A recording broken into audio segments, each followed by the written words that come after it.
Good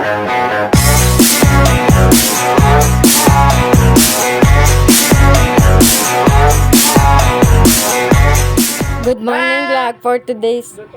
Ano, happy? Ha? O, diba? Nag-request pa nga. Oh, ulitin ko ha. Good morning vlog for today's guys. Ayan, gawa na naman po ulit tayo ng isa pang prutas para sa Nutrition Month. Ang pakwan! Let's go! Pasensya na po kayo sa aking intro kanina. Nang asar lang kasi yung bunso ko. So, eto na nga. Ayan. Kung makita ninyo, nagdidikit na ako dyan. Naguglug-glug-glug na ako ng aking gagawing pakwan dahil request po yan ng isa kong suki na parating nagpapatahi sa akin. So, hindi ko na video kung paano ko gawin yung pinaka dress niya kasi common naman na yung dress na ginawa ko, corset yung likod at syempre red naman siya at gawa ng pakwan. So, nilagyan ko na lang din ng design. At ayan, nag-request nga si Suki. Sabi niya, pagandahin ko daw yung kanyang costume ng anak niya. Kaya sabi ko, go, go, go. Ako na pong bahala. Diba? Basta pag nagsabi ako ng bahala, ay, umaandar na naman ang pagiging artistic ng isang nanay na mananahing gaya ko. Ayan, at sinimulan ko na nga. Ang una kong ginawa dyan ay headband. Siyempre, bumili tayo ng headband para lagyan ng design na pakwan dahil yun ang gusto niya, head to toe ang kanyang isusuot ng kanyang baby girl. So dapat nga, ang inisip nga namin pala dyan ay ano nga ba to, itong dragon fruit. Kasi sabi ko may nagawa ako dragon fruit, gusto daw niya sexy siya dun sa fruits na susuotin niya. O di sabi ko, sige, ano bang gusto daw niya? Watermelon daw ang gusto. Ay, ang dami na daw watermelon sa room. Sabi ko, sige, kagandahan na lang natin yung watermelon niya. Para matupad din yung gusto niya na costume ay watermelon. Sabi ko, siguro naman wala silang idea na meron tayong headband, pakpak, no? Sabi kong ganon. So, ginawan ko siya ng headband na watermelon. Ayan, at dinidikit ko na nga isa-isa si watermelon. Alam niyo, pagka gumagawa talaga ako ng costume, natutuwa ako, na-excite ako. Kasi pagkatapos nun, nakikita ko yung ganda niya. Yung kahit paso-paso na yung daliri ko, kagublo, okay lang sa akin. Minsan nga napapamura ako pag napapasok talaga ako kasi nagugulat talaga ako pagka yung napapasok. Ang init kaya. Grabe. Tapos ano pa siya, syempre, ko kaya pasuin ng plastic. Di ba? Sino kagalit niyan? Wala. Charet lang. Ayan. Nakita niyo, sinipisipat-sipat ko pa, di ba? Kung pantay, kung maayos ba yung gawa ko. Yan, ganyan tayo gumawa ng mga costume, lalo na pagka sa mga bata. Ang cute kasi nila.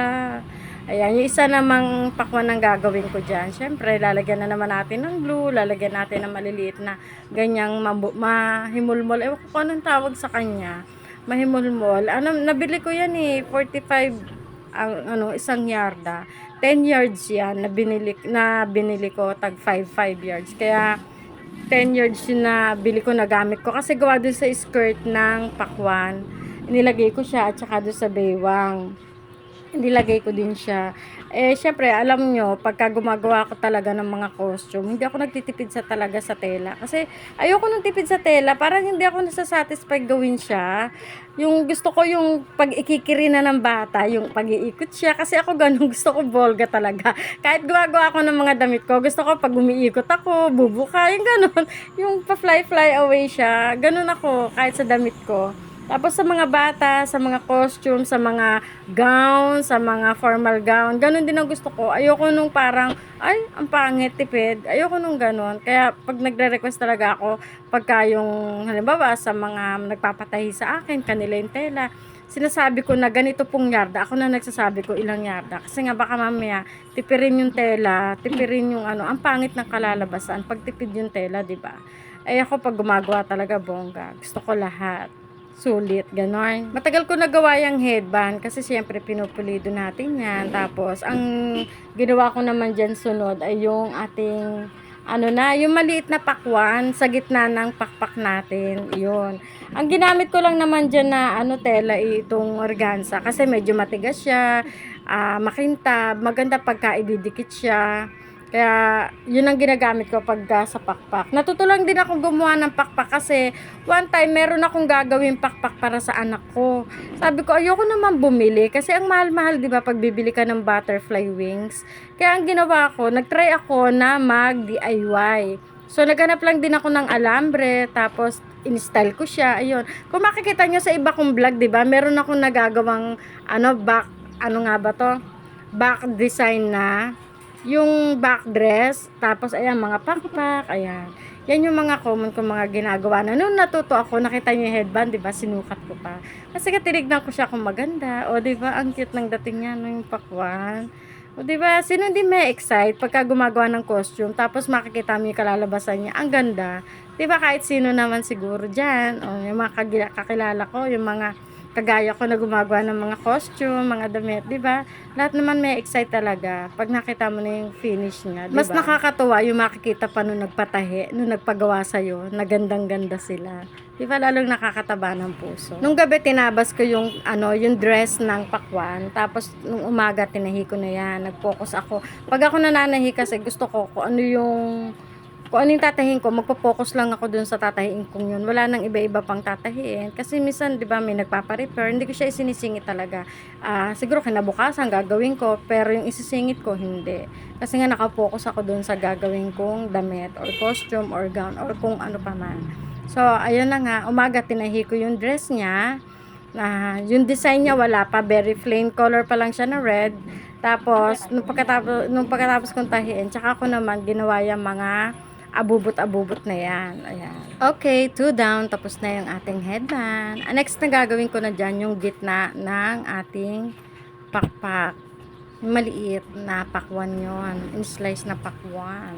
Ayan nga, at kinuha ko na yung alambre. Syempre, pag susukat-sukatin ko na yan, tinahi ko na rin naman yan, yung mga gagawin natin pakwan. O, kita nyo yung dress na ginawa ko. Ang cute niya, diba? May pinagayanan ako niyan, sinend lang sa akin. Eto siya, oh.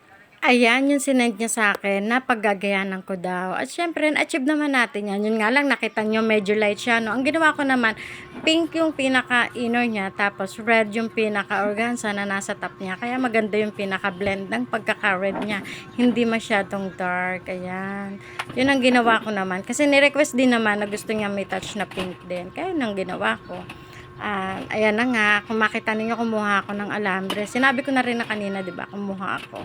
Ayan, itinais ko na yan. Tapos yung ating organza, tinahi ko na yan.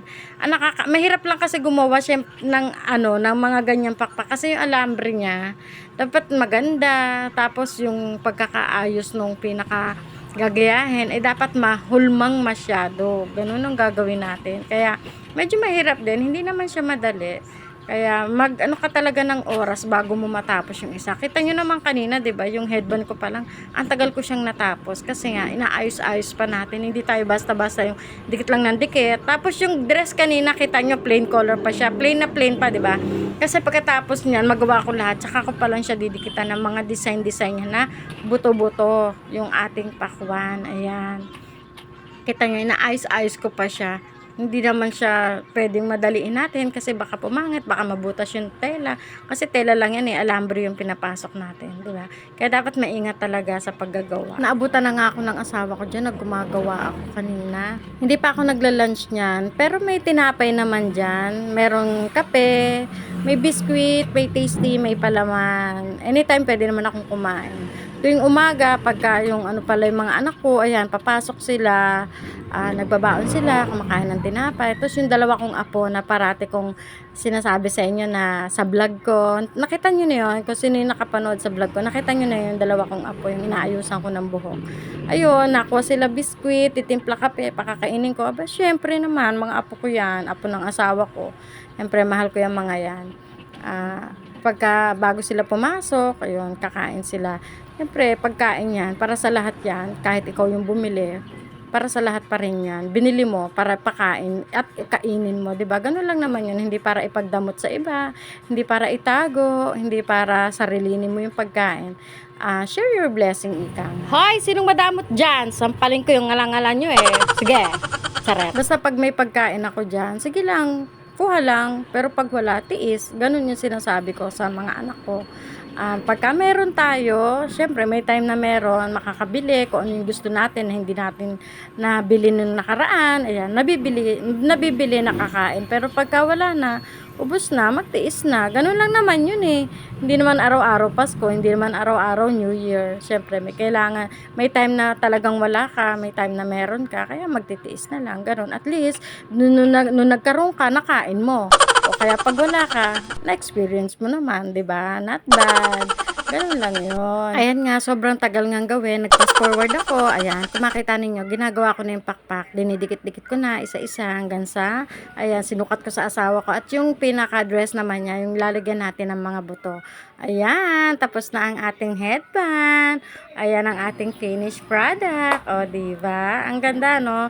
Ginawan ko din siya ng basket niya, pakwan na basket, at saka socks na, pakwan, yung hindi pa siya nahihiwa. Ayan, kumakita. Salamat po sa akin suki na nagtiwala na nagpatahi sa akin ng Nutrition Month na costume na pakwan. Ayan. Thank you for watching, guys.